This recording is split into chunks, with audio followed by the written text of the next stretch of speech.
Good afternoon students. आज हम करेंगे exercise 13.4 question number 4। The radius of A spherical balloon increase from 7 cm to 14 cm as air being pumped into it. Find the ratio of the surface area of the balloon in two cases. देखो हमारे पास एक balloon given है। Balloon क्या है, पहले तो air free है यानी उसके अंदर एयर नहीं है, तब उसका रेडियस कितना है 7 सेंटीमीटर। जब उसके अंदर हम एयर फिल कर देते हैं तो उसका रेडियस इंक्रीज हो जाता है और कितना हो जाता है 14 सेंटीमीटर। कहता है इन दोनों केसेस के अंदर आपने क्या फाइंड आउट करना है, सरफेस एरिया और उसकी रेशो। पहले हम सरफेस एरिया फाइंड आउट करेंगे किसका, विदाउट एयर बलून का, फिर हम करेंगे विद एयर बलून का, और फिर हम उनकी क्या निकालेंगे, रेशो। तो देखो सबसे पहले हम क्या करेंगे, हम रेडियस लिखेंगे किसकी, radius of balloon without air. Without air देखो यहाँ मैंने लिखी है radius of balloon without air is equal to 7 centimetre. Radius of balloon with air is equal to 14 centimetre. अब हमने रेशो फाइंड आउट करनी है। क्या फाइंड आउट करनी है, ratio. Surface area of balloon without air, surface area of balloon with air. पहले without air लिखना है फिर विद एयर। तो सरफेस एरिया क्या होता है 4 पाई आर स्क्वायर। तो क्या होता है हमारे पास, देखो यहाँ लिखा हुआ है 4 pi r square, 4 pi r square, और यहाँ भी हमने क्या लिखना है 4 पाई आर स्क्वायर। ध्यान रखना है कि आर दोनों में अलग अलग गिवन है, हमें आर दोनों का हमें अलग अलग गिवन है। यहाँ आर 7 है और यहाँ आर 14 है। क्लियर। 4 पाई आर स्क्वायर यानी 7 multiply 7, 4 multiply pi multiply 14 multiply 14।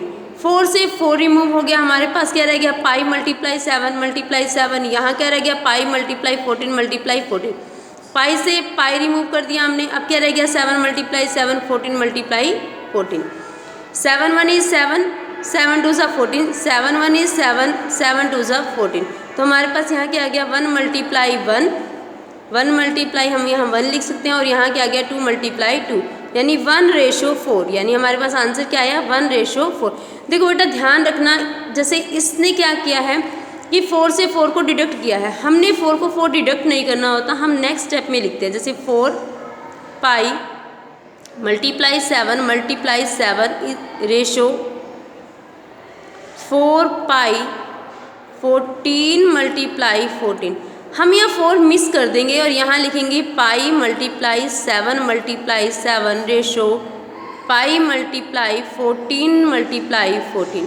Next step में हम पाई से पाई को कट करें, लेकिन हमने कट करके दिखाना नहीं होता, ठीक है, हम दिखाते नहीं हैं कभी भी। मल्टीप्लाई 14 यहाँ रेशो आएगा। अब 7 1 इज 7, 7 2 ज़ा 14। तो यहाँ हम लिख सकते हैं 1 मल्टीप्लाई 1 रेशो 2 मल्टीप्लाई 2 यानी 1:, हमारे पास आंसर क्या आ जाएगा 4। ये हमारे पास आंसर आ गया। क्लियर। अब हम चलते हैं नेक्स्ट क्वेश्चन की ओर। Question number 5।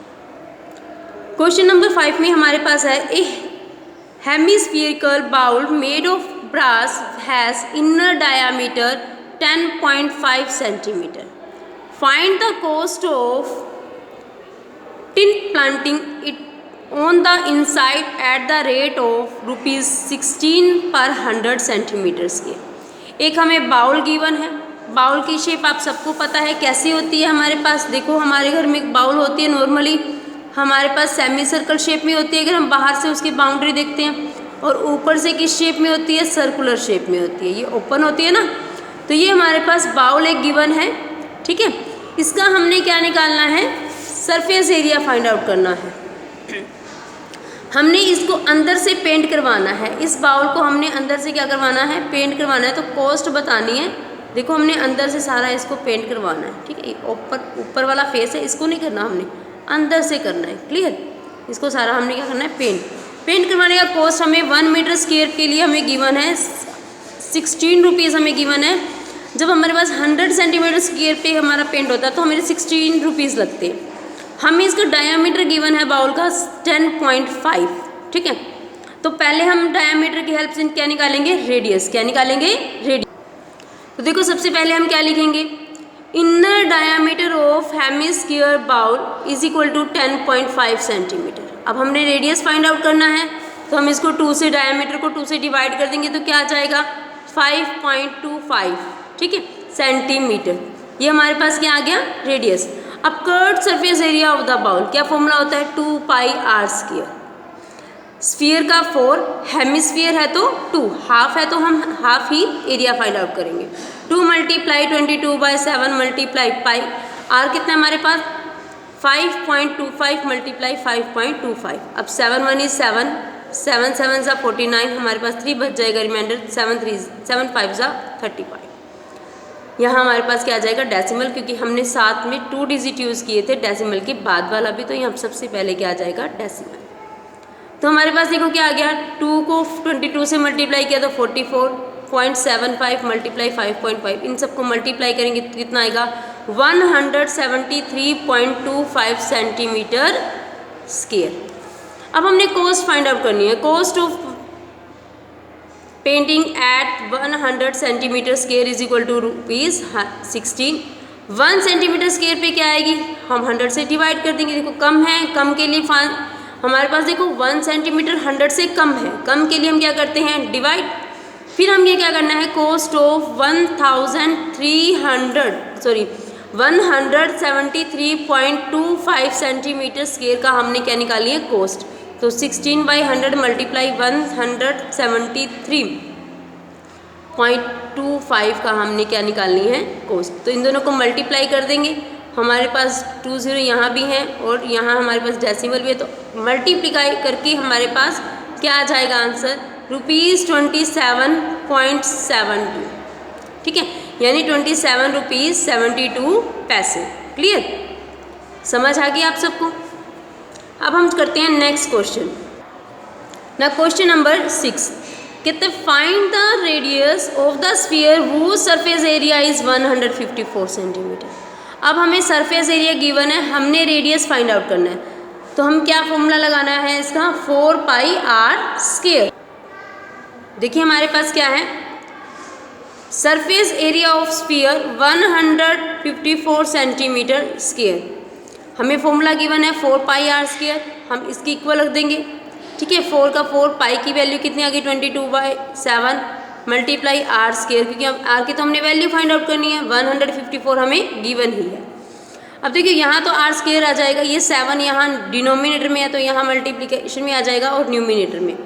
4 and 22 ये हमारे पास न्यूमिनेटर में है, तो यहाँ जब हम इसे राइट साइड लेके जाएंगे तो ये क्या आ जाएंगे, डिनोमिनेटर में चले जाएंगे।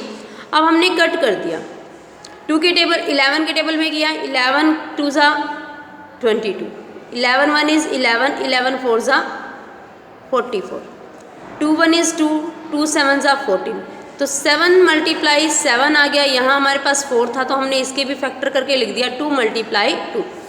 अब देखो यहाँ तो आर स्क्वायर था, अब हम स्क्वेयरिंग बोथ साइड कर, स्क्वायर रूट बोथ साइड करते हैं, क्या करते हैं, स्क्वायर रूट बोथ साइड। अब इस स्क्वायर से तो ये स्क्वायर रूट कट गया। अब देखो यहाँ क्या किया हुआ है हमने, 7 की पावर भी 2 थी और 2 की पावर भी 2 थी और इसके ऊपर क्या था, स्क्वायर रूट।